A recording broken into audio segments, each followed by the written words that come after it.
Nós vemos aqui Apocalipse capítulo 1, versículos 9 a 20. Como eu falei, hoje nós vamos finalizar esse primeiro capítulo e hoje vamos pegar essa porção um pouco maior. Irmãos, é interessante observar como histórias, narrativas, chamam a nossa atenção. Eu lembro que desde criança a literatura tem sido meu entretenimento favorito. Embora hoje em dia eu não tenha tanto tempo quanto eu gostaria para ler por prazer, como eu gostaria. Mas histórias de fantasia e aventura, em especial, me fascinavam quando eu era criança. Lembro-me de passar horas e horas lendo as grandes sagas de livros como Harry Potter, As Crônicas de Nárnia, Senhor dos Anéis, O Hobbit, tantos e tantos outros livros desses gêneros. E é notório como histórias fantásticas aguçam a nossa imaginação e fascinam a nossa mente, nos fazem pensar e imaginar aquelas coisas tão diferentes e maravilhosas, que são narradas nos livros. Mas as Escrituras Sagradas também têm esse mesmo poder e muito mais por se tratar da Palavra de Deus. As histórias dos grandes servos de Deus como José, Moisés, Daniel e tantos outros fascinam a nossa mente, fascinam a mente até incrédulos, não é? Tantos e tantos filmes de Hollywood, por exemplo, foram feitos tendo como a principal narrativa, o principal enredo, as histórias bíblicas. Quantos e quantos filmes já foram feitos sobre a história de Moisés, a história de José, não é? Porque histórias aguçam a nossa imaginação, fascinam a nossa mente. Histórias como de José, de Moisés, de Daniel, nos mostram como Deus age através das coisas que acontecem em nossas vidas, dos diferentes aspectos das nossas vidas para cumprir a vontade de Deus neste mundo. E aqui no livro de Apocalipse, embora trate de uma literatura mais profética, também tem trechos que são como isso, são narrativas, que, embora sejam profecias, nos mostram como as coisas aconteceram. E esse texto do início do livro, do capítulo 1, versículos 9 a 20 que nós lemos, é justamente uma narrativa. É uma história que o apóstolo João está nos contando. O Senhor Jesus, ele aparece glorificado diante do apóstolo João, e João então escreve esses versículos que nós acabamos de ler para nos relatar, narrando essa história, a história do dia em que ele estava diante do Senhor Jesus em toda a sua glória. João nos escreve sobre a grandiosidade do nosso Senhor Jesus Cristo e sobre como o Senhor Jesus governa a sua igreja e o seu povo. Mas como eu disse, João não faz isso, irmãos, nos dando palavras resumidas de uma declaração doutrinária. Ele nos faz isso narrando uma história, a história do seu encontro com o Senhor Jesus Cristo glorificado na ilha de Patmos. Essa história, irmãos, nos mostra que nós devemos compreender corretamente quem é o nosso Senhor Jesus Cristo e como Ele governa a sua igreja.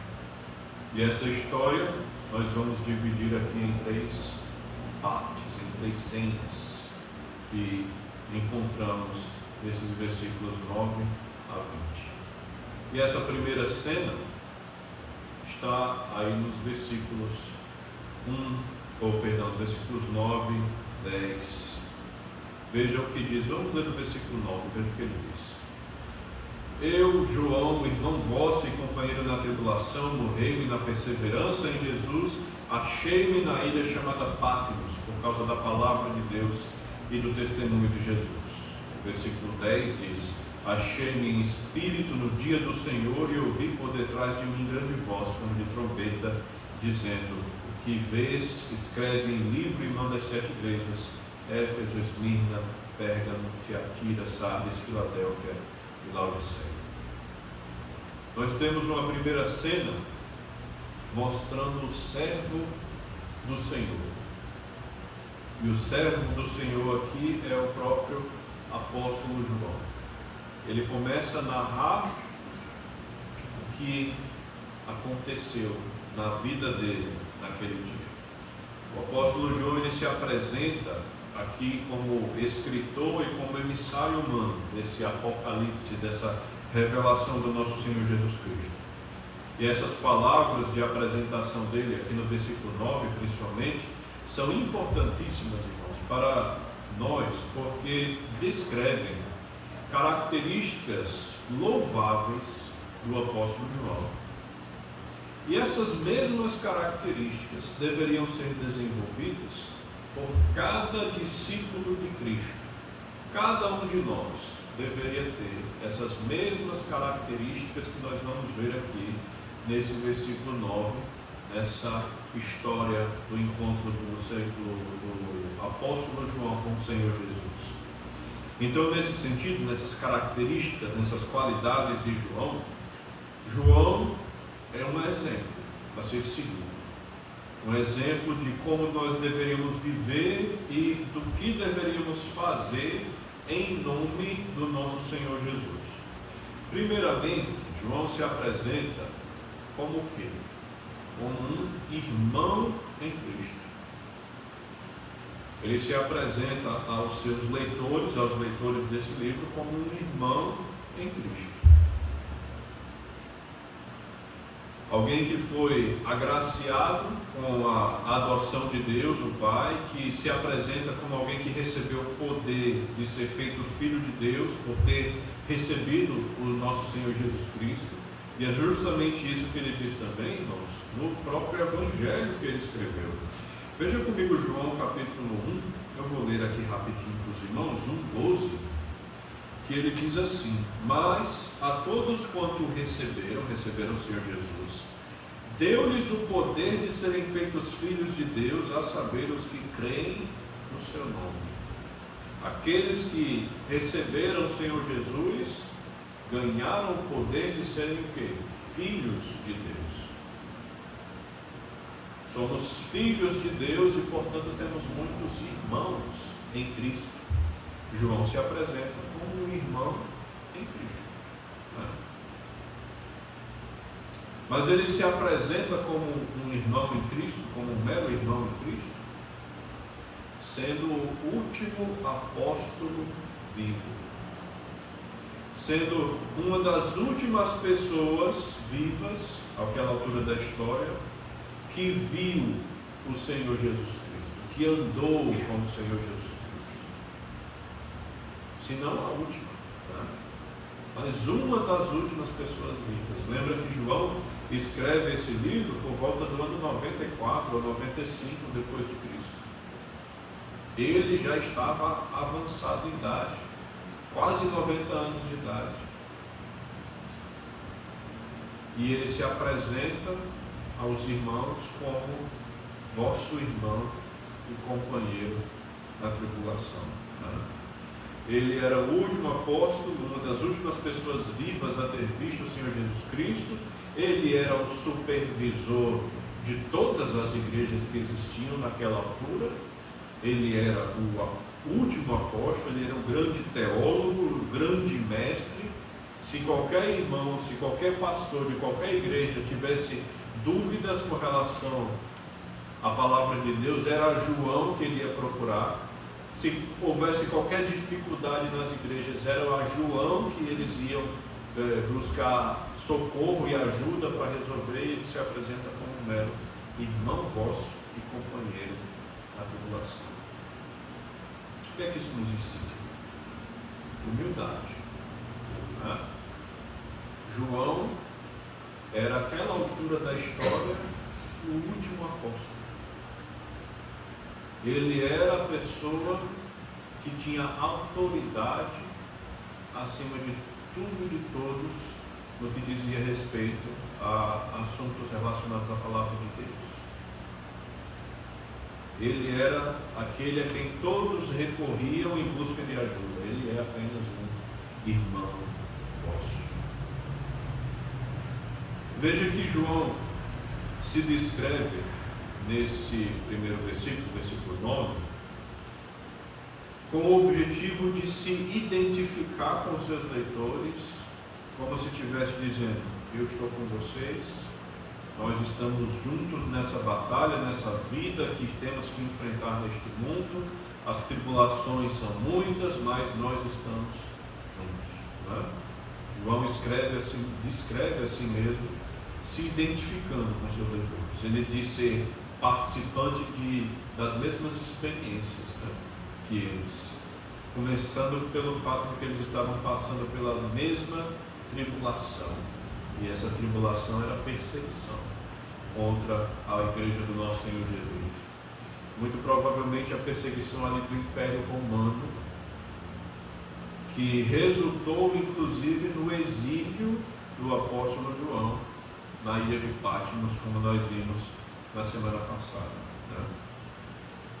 Hoje, irmãos, essa ilha, a ilha de Patmos, ela pertence à Grécia, embora ela seja mais próxima ali da Turquia do que da Grécia, né? E com o passar dos séculos, aquela ilha foi crescendo, no sentido de crescendo a quantidade de gente morando ali, crescendo as cidades que existiam ali, né? Hoje em dia existem várias cidades, vários monastérios foram construídos lá no decorrer dos séculos, vários monumentos foram erguidos justamente em memória do fato de João ter passado um tempo naquela ilha e ter recebido, né, a revelação de Apocalipse naquela ilha.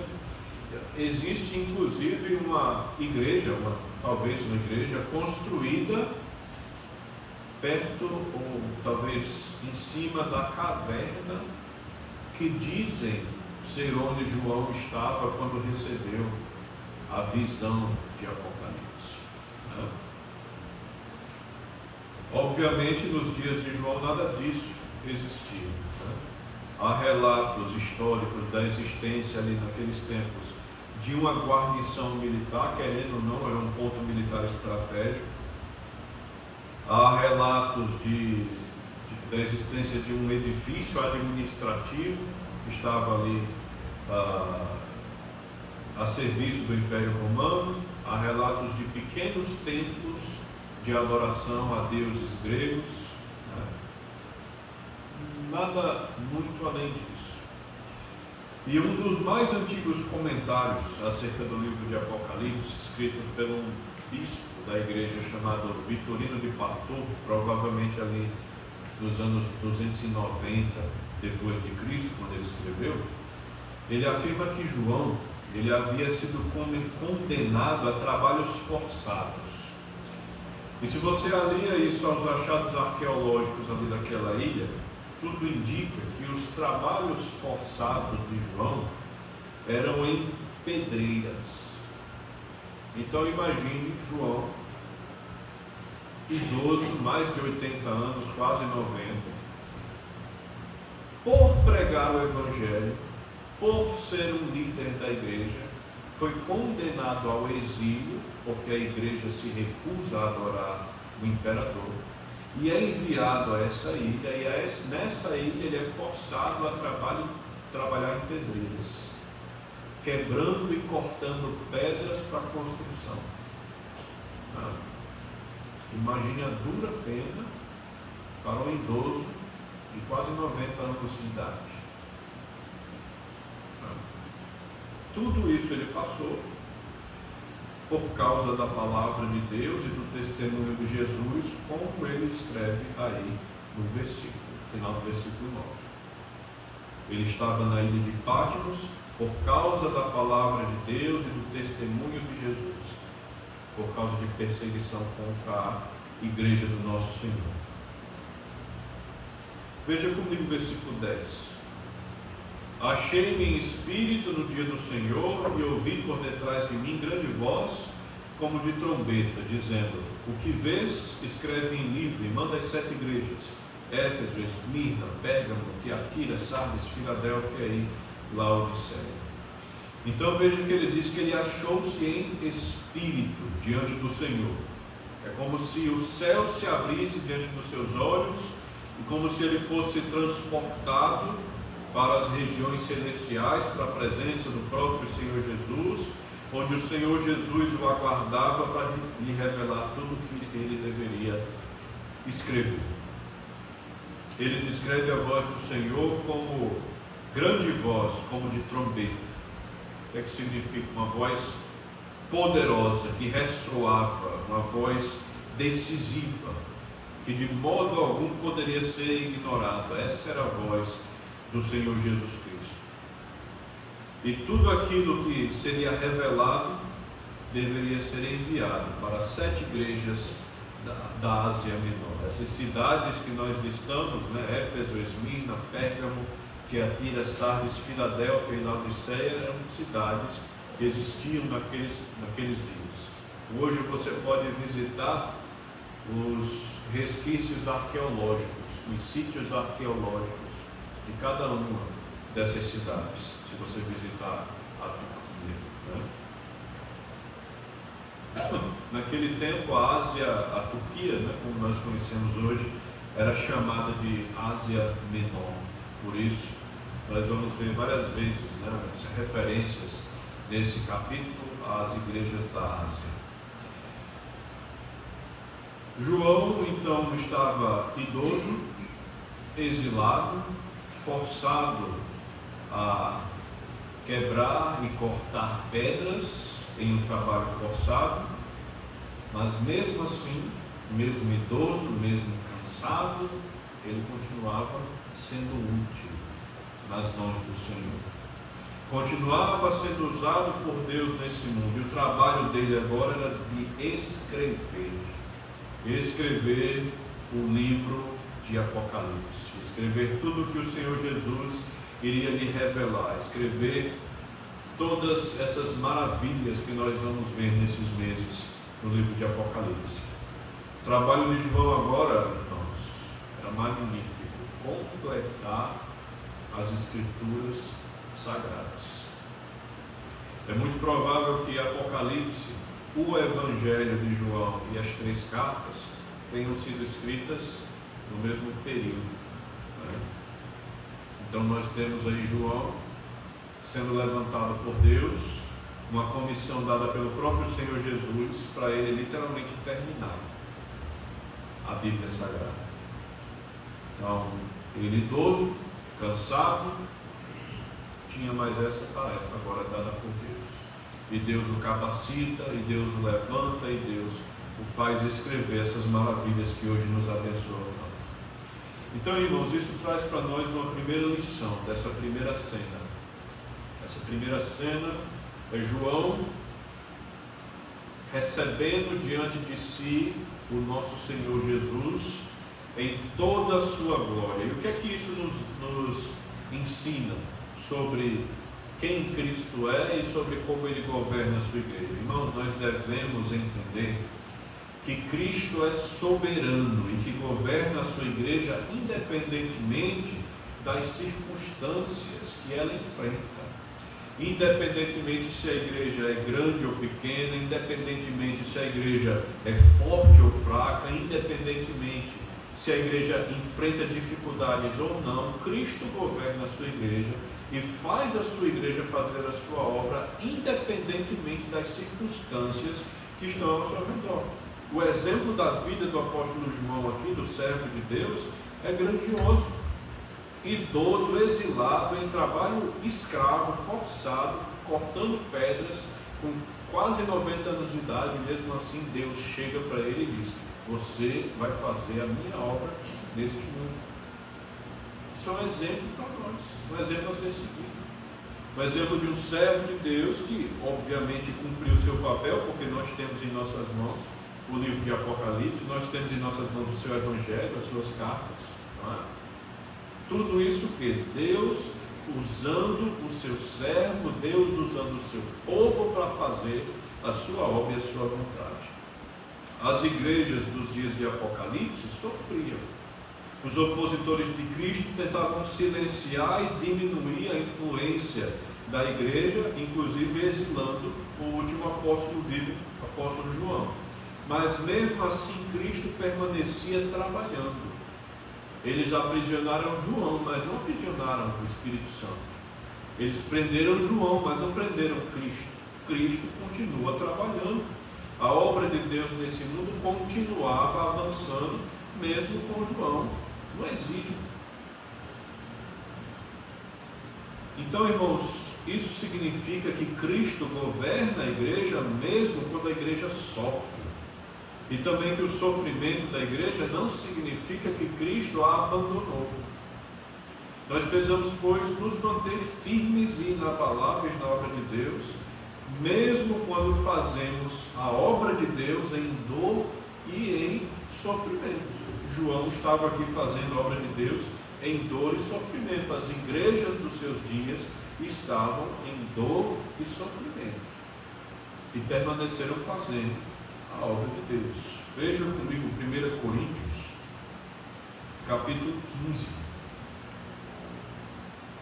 Deixe-me ler o versículo 58, que diz assim: portanto, meus amados irmãos, sede firmes, inabaláveis e sempre abundantes na obra do Senhor, sabendo que no Senhor o vosso trabalho não é vão.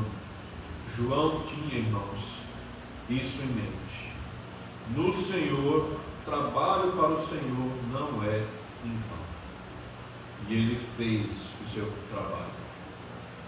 Nós também precisamos lembrar que o governo soberano de Cristo sobre nós nos levará a fazer a obra dele independentemente das nossas circunstâncias.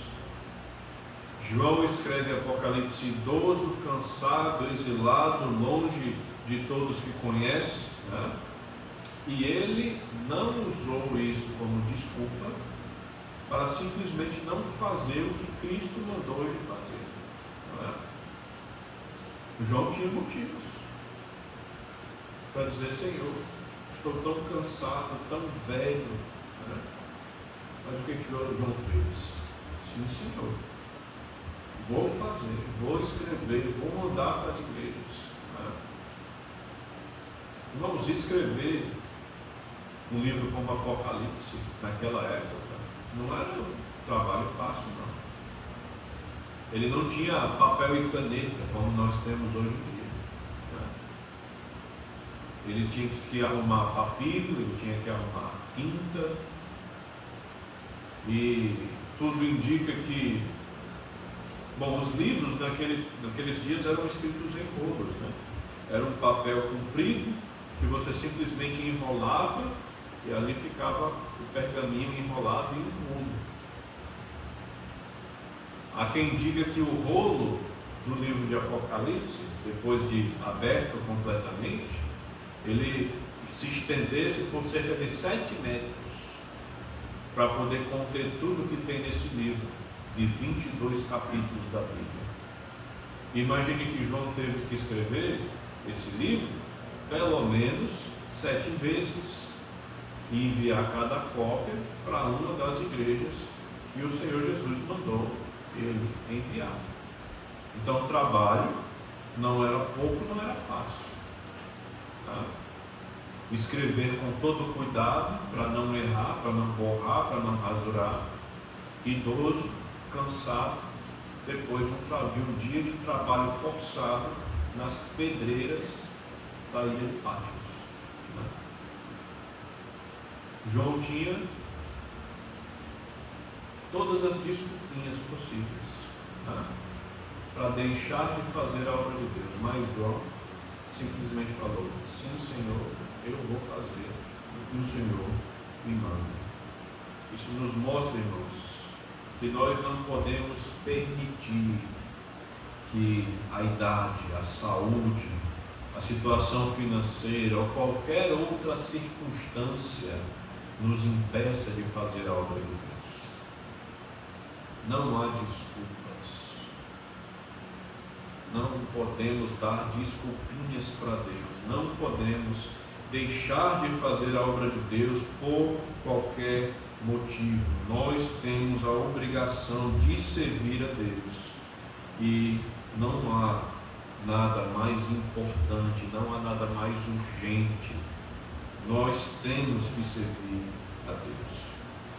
O apóstolo Paulo, quando estava preso na cidade de Roma, escreveu aos irmãos de Filipos, dizendo as seguintes palavras: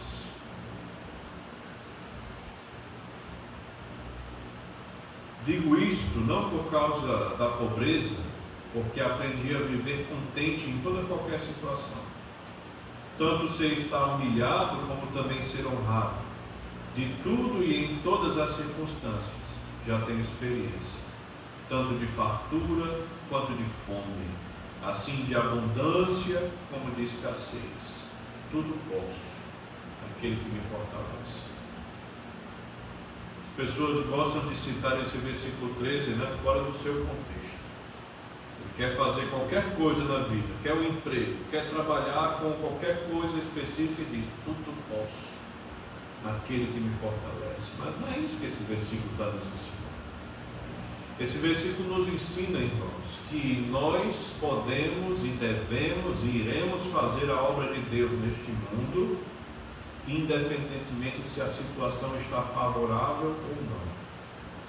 Independentemente se estamos passando fome ou se estamos com a barriga cheia, independentemente se estamos passando por necessidade ou não, nós vamos fazer a obra de Deus, porque tudo podemos naquele que nos fortalece. E João está colocando esse versículo em prática, dizendo: sim, Senhor, eu vou escrever esses livros, eu vou enviar às 7 igrejas, porque o Senhor está mandando. Agora, tantas e tantas coisas o Senhor nos manda fazer. E por que não fazemos? Por que não servimos? Por que não adoramos? Por que não somos presentes no culto? Desculpinhas, não é? Então, irmãos, nós precisamos tomar a vida do apóstolo João aqui como exemplo. A história de João, idoso, cansado e exilado, nos ensina que Cristo pode nos utilizar para fazer sua obra neste mundo, independentemente dos problemas que temos ou das capacidades que deixamos de ter, porque é Ele que nos capacita, Ele que nos ajuda, Ele que nos leva a fazer, e o exemplo do apóstolo João é a prova disso, né? Então é isso que nos ensina essa primeira cena, a cena do servo do Senhor, o apóstolo João, exilado na ilha de Pátimos por conta da perseguição evangélica. Nós vamos agora para uma segunda cena, e nessa segunda cena dessa história nós temos a gloriosa visão, como melhor dizendo, uma visão da glória do Senhor. Veja versículos 12 a 17. Voltei-me para ver quem falava comigo, e voltando vi 7 candeeiros de ouro, e no meio dos candeeiros um semelhante ao filho do homem, com vestes talares e cingido à altura do peito com uma cinta de ouro. A sua cabeça e cabelos eram brancos como a alva lã, como neve, os olhos como chama de fogo, os pés semelhante a bronze polido, como que refinado numa fornalha. A voz como voz de muitas águas. Tinha na mão direita 7 estrelas, e da boca saía-lhe uma afiada espada de 2 gumes. O seu rosto brilhava com o sol e na sua força. Quando o vi, caía aos seus pés como morto. João, ele se depara frente a frente com o Senhor Jesus, ressurreto e em toda a sua glória. Cremos que ao olhar para o Senhor, ao Senhor glorificado nesse momento, João tenha se lembrado não daqueles dias de dificuldade em que ele viveu ao lado do Senhor, caminhando estrada fora, provavelmente cobertos de poeira, cansados, indo de cidade em cidade, pregando o Evangelho do Reino, às vezes sendo enxotados das cidades, às vezes sendo recebidos. Eu acho que João não lembrou, nesse momento, de qualquer um dos episódios desse tipo. Achamos que naquele momento que aconteceu a visão da glória do Senhor Jesus, o que tenha vindo à mente do apóstolo João seja o episódio em que ele estava junto com o Senhor no Monte da Transfiguração. Naquele monte, cerca de 60 anos atrás, veja como o tempo passou, 60 anos atrás, antes dos dias em que João escreve essas palavras, estavam ele, Pedro e Tiago, os outros apóstolos, junto com o Senhor Jesus, orando no monte, eles cambaleando de sono, o Senhor Jesus orando, e naquele monte eles viram o Senhor Jesus ser transfigurado diante dos seus olhos. Naquela noite eles viram Elias e Moisés aparecerem diante do Senhor Jesus e conversar com o Senhor Jesus.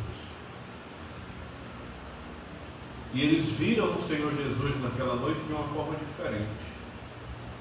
Eles viram a glória de Deus. Eles viram a coisa que até hoje é o mais próximo da concretização do reino de Deus neste mundo, que é o Senhor Jesus em toda a sua glória. Naquele dia, na verdade, eles viram apenas um vislumbre da glória do Senhor. E veja como o Senhor Jesus é descrito nos evangelhos no dia do Monte da Transfiguração. Mateus escreve descrevendo o Senhor com as seguintes palavras: o seu rosto resplandecia como o sol, e as suas vestes tornaram-se brancas como a luz. Nós vemos isso lá em Mateus 17, versículo 2. Marcos, capítulo 9, versículo 3, diz assim: as suas vestes tornaram-se resplandecentes, e sobremodo brancas, como nenhum lavandeiro na terra poderia alvejar. Não há água sanitária no mundo que deixe as vestes tão brancas como as vestes do Senhor na noite da transfiguração. No Monte da Transfiguração, João havia tido um rápido vislumbre da glória do Senhor. Mas agora ele, idoso na ilha de Pátimos, estava diante do Senhor em toda a sua glória. Muito diferente das coisas que ele viveu, que ele viu enquanto vivia com o Senhor Jesus, andando de cidade em cidade. É importante observarmos as palavras usadas por João aqui para descrever o nosso Senhor Jesus em sua glória. Nós precisamos observar que essas palavras, essas descrições que João dá do Senhor, elas não aparecem apenas aqui em Apocalipse. Elas aparecem também em outros livros da Bíblia, principalmente no livro de Daniel e no livro de Hebreus. Isso significa, irmãos, que nós não podemos interpretar essas palavras ao nosso bel prazer. Nós não podemos inventar significados para as descrições que João dá ao Senhor Jesus aqui glorificado. Veja que vamos dar uma olhadinha em cada um desses detalhes que João fala sobre o Senhor. Veja que João descreve o Senhor Jesus primeiro com as seguintes palavras: ele é como semelhante a filho do homem. Essas mesmas palavras são usadas no Antigo Testamento, principalmente no livro de Daniel, se referindo à segunda pessoa da Trindade, ao Cristo prometido a Israel, que receberia o seu reino de Deus o Pai. Vamos abrir nossas Bíblias lá em Daniel, para nós vermos isso com um pouco de calma. Então peço que abram comigo suas Bíblias em Daniel capítulo 7.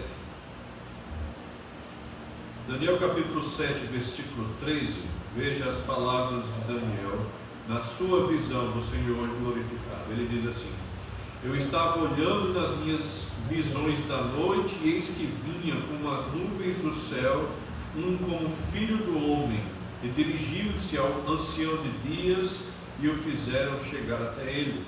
Foi-lhe dado domínio e glória e reino, para que os povos, nações e homens de todas as línguas o servissem. O seu domínio é eterno, que não passará, e o seu reino jamais será destruído. Nós sabemos que essas palavras de Daniel se referem ao Senhor Jesus, que é descrito aqui como o Filho do Homem, indo até o trono de Deus o Pai, que ele chama aqui de o ancião de dias, né? E recebendo de Deus o seu reino, e todas as nações sendo colocadas para servi-lo e adorá-lo. É daí que vem esses termos Filho do Homem. E é também daí de Daniel capítulo 7 que os judeus, e principalmente os fariseus dos dias de Jesus, acusavam Jesus. Agora eles estavam acusando, né, de forma coerente, verdadeira, porque realmente o Senhor Jesus estava dizendo isso, acusando o Senhor Jesus dele se dizer ser semelhante a Deus. Como é que os fariseus entendiam que Jesus estava dizendo que era semelhante a Deus? Quando Jesus se chamava de o Filho do Homem. Tantas e tantas vezes isso acontece nos Evangelhos. E quando Jesus se chamava de Filho do Homem, e ele se chamava, né, os judeus, os fariseus principalmente já entendiam. Ele está dizendo que é Deus. Vamos apedrejá-lo. Né? Mas ele é Deus. E ele é o Filho do Homem. Ele é aquele que chegará até o trono de Deus um dia, e Deus lhe entregará o reino. E lhe entregará o domínio sobre todas as nações. Então, o Senhor Jesus é o Filho do Homem. Veja que João, lá em Apocalipse, também descreve o Senhor Jesus como tendo cabelos brancos como a alva lã. Aqui em Daniel, capítulo 7, versículo 9, aparece essa mesma afirmação. Só que o que Daniel descreve como tendo cabelos brancos como a alva lã não é o Filho, mas é o Pai. Né? Veja Daniel capítulo 7, versículo 9. Daniel 7, 9 diz: continuei olhando até que foram postos os tronos, e o ancião de dias se assentou, e sua veste era branca como a neve, e os cabelos da cabeça como a pura lã.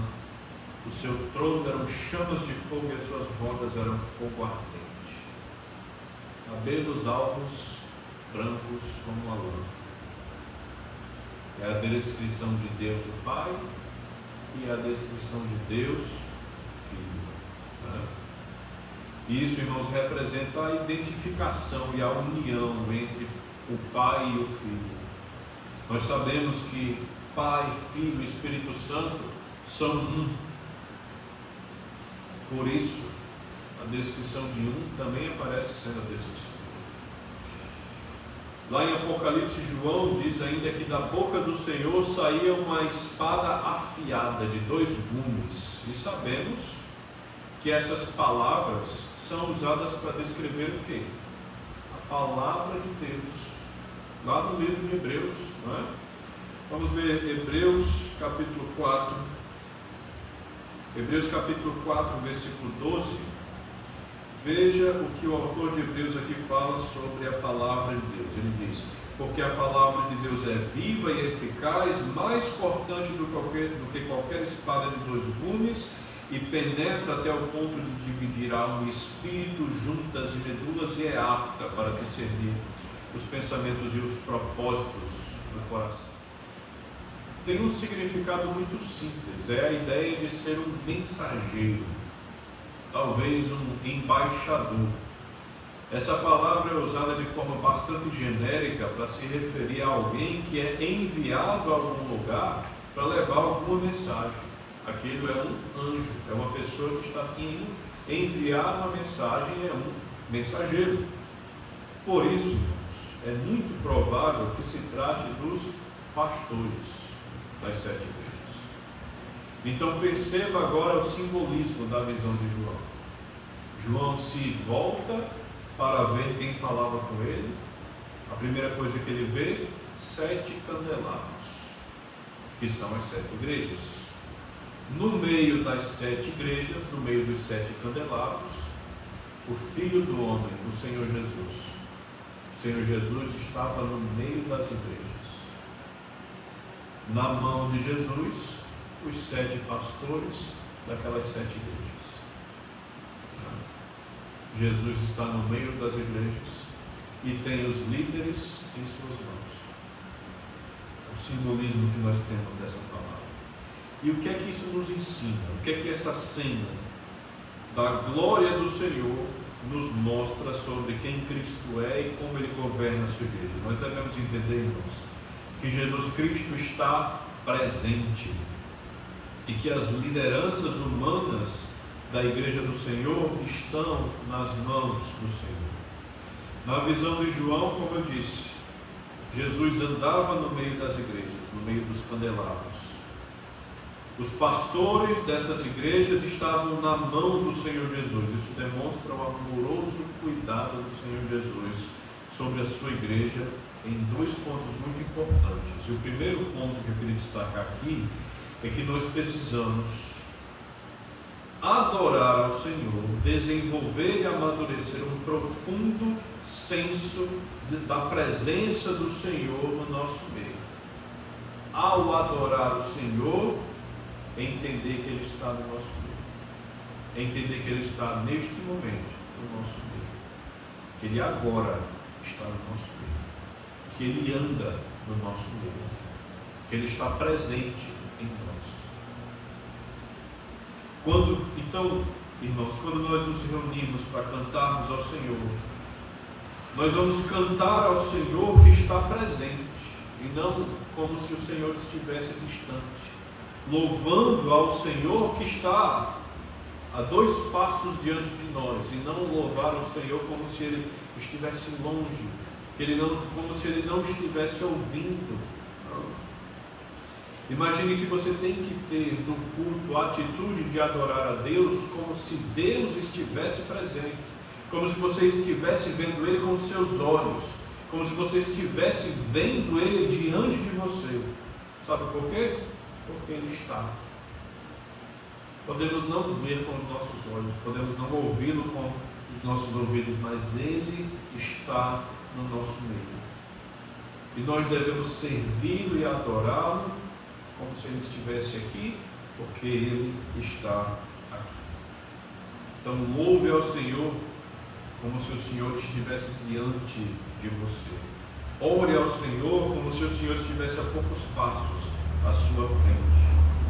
Viva neste mundo como se o Senhor estivesse caminhando do seu lado. Sabe por quê?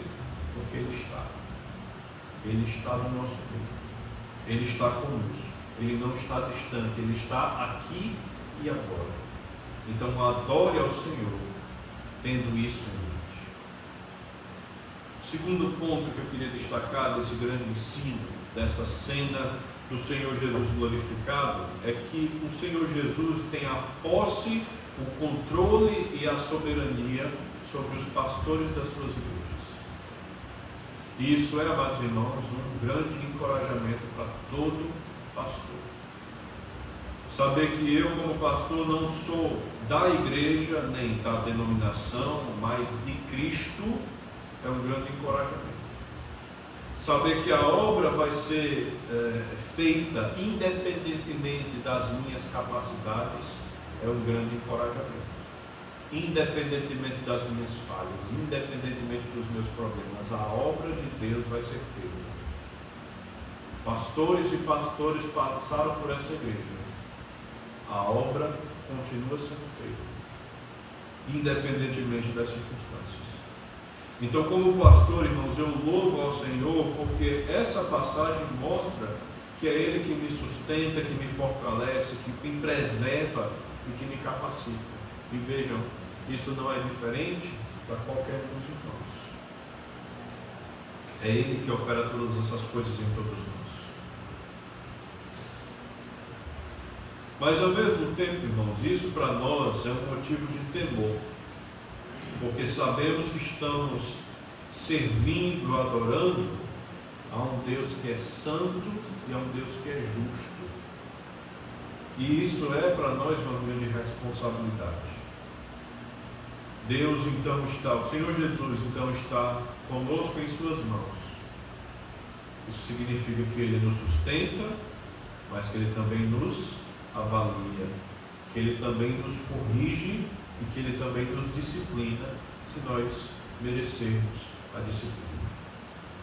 Então as palavras de João sobre o Senhor Jesus nesses versículos, nessa cena do Senhor Jesus glorificado, nos ensinam que o Senhor Jesus está no nosso meio, Ele não se ausentou da sua igreja e que Ele é santo, todo-poderoso, governador e sustentador de tudo e de todos. Então, irmãos, sirvamos a esse Deus da forma com que Ele merece, não da forma com que nós queremos, não da forma que é conveniente para nós, não da forma que estou cansado hoje, não quero. Não. Nós devemos adorar a Deus como Ele merece, e Ele merece todo o nosso esforço. Que nós venhamos adorar o Senhor dessa forma.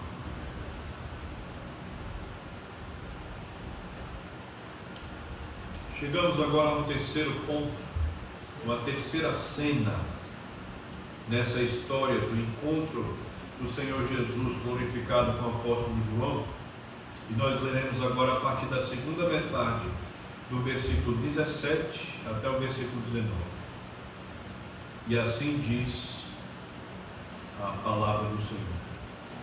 Porém ele pôs sobre mim a mão direita, dizendo: não temas, eu sou o primeiro e o último, e aquele que vive. Estive morto, mas eis que estou vivo pelos séculos dos séculos, e tenho as chaves da morte e do inferno. O que tinha acontecido com o apóstolo João antes dessas palavras?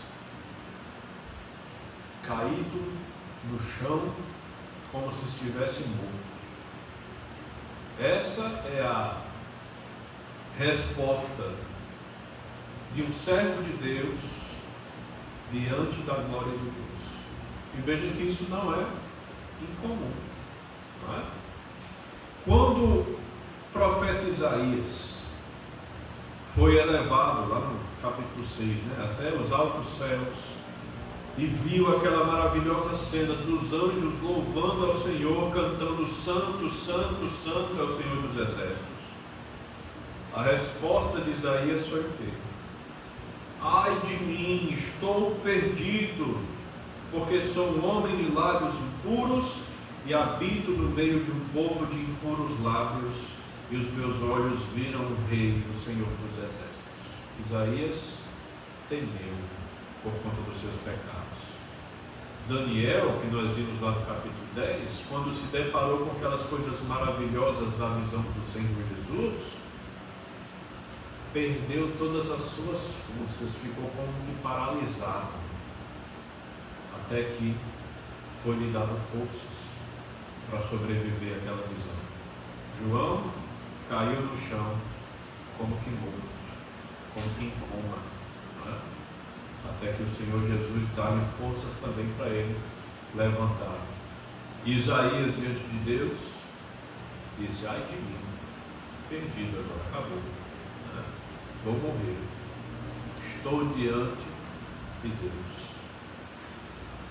Mas o Senhor Jesus compadeceu-se de João, assim como Deus compadeceu-se de Isaías, assim como Deus compadeceu-se de Daniel. Os três viram a glória de Deus e os três temeram pela sua vida.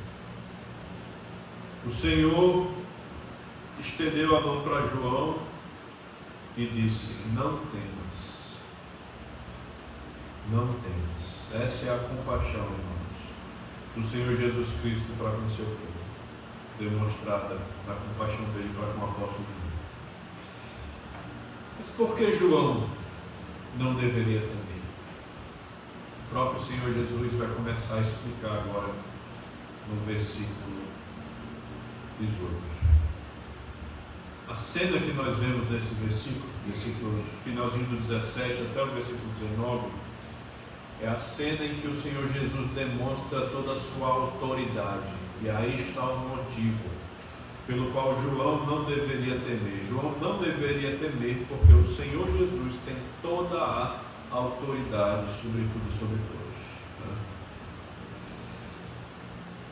O Senhor Jesus era o primeiro e o último, como ele descreve nesses versículos.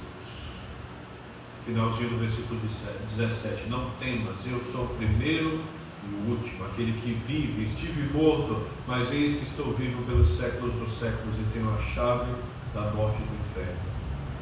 O Senhor Jesus é aquele que ressurgiu dos mortos glorificado e agora vive eternamente. Como aquele que tem as chaves da morte e do inferno, o Senhor Jesus é soberano sobre a morte. É, na verdade, aquele que derrotou a morte. Não é? Veja, existiu um grande servo de Deus no passado, chamado John Owen, um dos grandes teólogos puritanos ali do século XVII.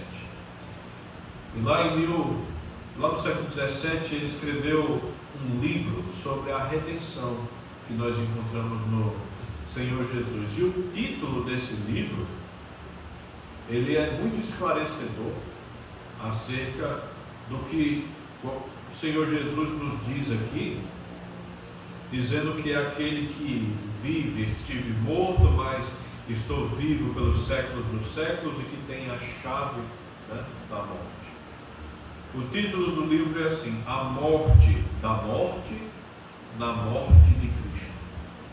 A morte da morte na morte de Cristo. Quando Cristo, ao morrer e ressuscitar, Cristo aniquilou para sempre todo e qualquer poder que Satanás pudesse ter sobre a morte, sobre as nossas almas. E é esse o Senhor Jesus, o Deus soberano, soberano até mesmo sobre a morte, soberano sobre tudo, sobre todos. Veja o versículo 19. Escreve, pois, as coisas que viste, as que são, as que hão de acontecer depois dessas. Né? Então, finalmente, o Senhor Jesus aqui reitera a ordem para que João escrevesse em livro as coisas que lhe seriam reveladas. Né? Então, essas coisas deveriam ser enviadas às 7 igrejas da Ásia Menor que nós citamos anteriormente. Mas eu quero destacar aqui, irmãos, que esse versículo nos dá um grande auxílio na hora de entender as coisas que estão reveladas no livro de Apocalipse. Porque João, primeiramente, deveria escrever sobre as coisas que ele viu, não é? Escreve, pois, as coisas que viste, né? Depois, e as coisas que são, ou seja, ele deveria escrever, em segundo lugar, as cartas que o Senhor Jesus ainda há de citar no capítulo 2, como nós vamos ver, que seriam enviadas àquelas 7 igrejas. 7 igrejas que estavam necessitadas de uma palavra de encorajamento e um puxão de orelha do Senhor Jesus. Nós vamos começar a partir da semana que vem, o capítulo 2, então veremos como o Senhor Jesus, ele estava avaliando e a partir de agora dando ordem para a correção dos problemas que existiam naquelas igrejas. Isso são as coisas que são. As coisas que são, como diz aí o versículo. Em terceiro lugar, João deveria escrever as coisas que hão de acontecer depois dessas. Ou seja, deveria escrever sobre as visões que ainda iria receber do Senhor Jesus acerca das coisas do porvir. E João cumpriu isso, escrevendo aquilo que para nós está revelado aqui nos capítulos 4 até o final do livro de Apocalipse. Irmãos, do capítulo 4 em diante, é só coisa do porvir. Tudo que nós temos do 4 em diante só vai acontecer depois do arrebatamento da igreja. Nada do capítulo 4 em diante é diante do arrebatamento. É todas as coisas que ainda hão de acontecer. Então nós temos 3 assuntos em Apocalipse, nesse versículo, não é? As coisas que João viu, capítulo 1, nós estamos terminando agora, a visão gloriosa do Senhor Jesus. As coisas que são os problemas que as igrejas tinham e que precisavam ser corrigidos, e as coisas que hão de acontecer depois de tudo isso, ou seja, tudo que há de acontecer após o arrebatamento. Nós vamos ver a partir do capítulo 4 a igreja arrebatada, a grande tribulação, o reino milenar do nosso Senhor e a eternidade, novo céu e nova terra. As coisas que hão de acontecer. E o que é que essa terceira cena, essa cena da autoridade do Senhor Jesus tem a nos ensinar?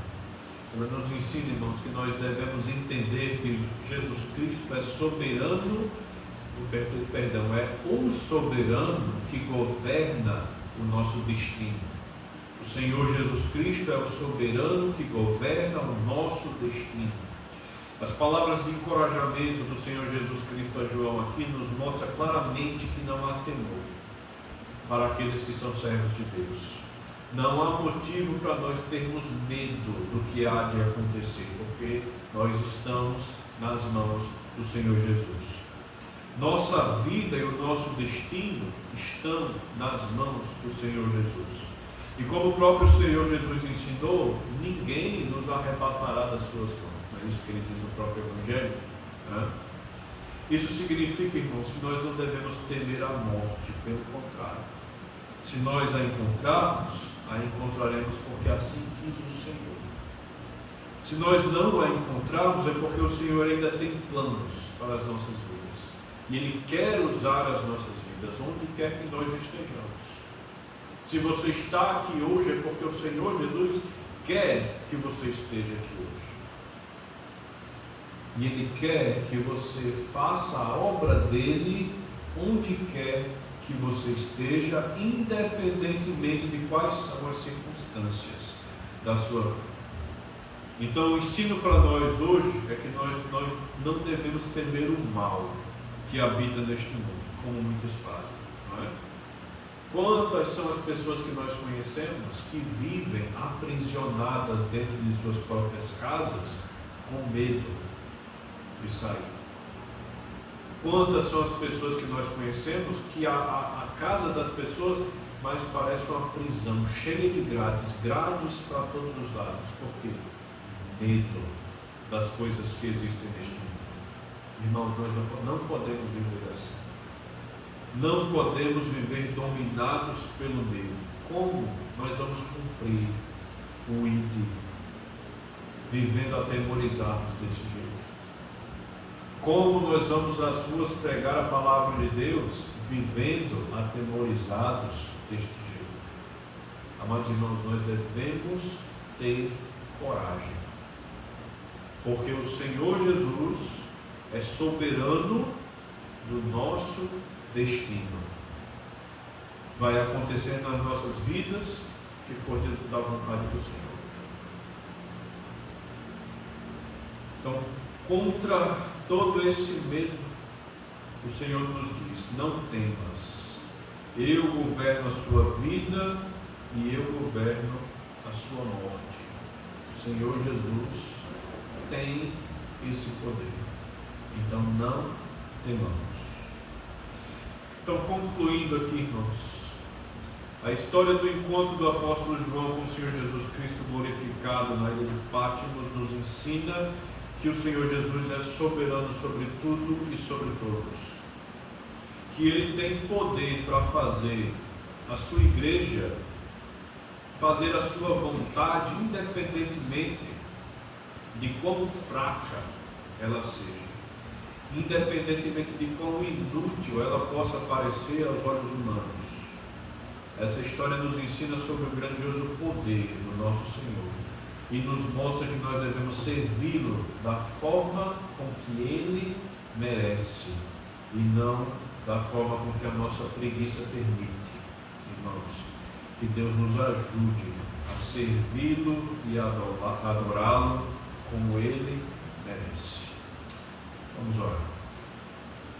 Senhor nosso Deus e nosso Pai, nós te louvamos, meu Deus, pelas tuas bênçãos sobre nós e pela tua palavra. E nós rogamos, meu Pai, pelas tuas misericórdias,